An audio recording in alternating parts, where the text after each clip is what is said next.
শেষ ঠিকানা যদি 3.5 হাত মাটি হয়, তাহলে কিসের এত ক্ষমতার দাপট?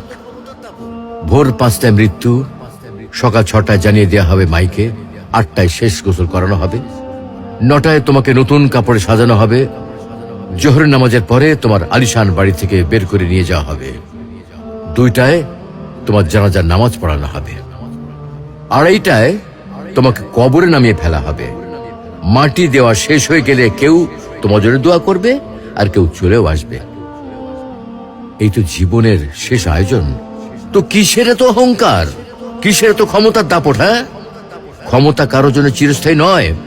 অন্যায় ভাবে কাউকে ঠকালে একদিন ঠিক নিজেকেও ঠকতে হবে, এটাই নিয়ম। হ্যাঁ, এটাই নিয়ম।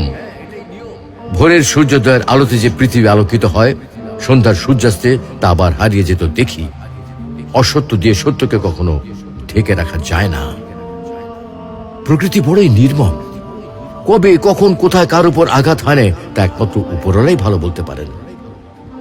অহংকার আর দাম্ভিকতা পতনের লক্ষণ, তাই অহংকারী না হয়ে সহনশীল হন। ক্ষণস্থায়ী এই দুনিয়ায় কেউ চিরস্থায়ী নয়।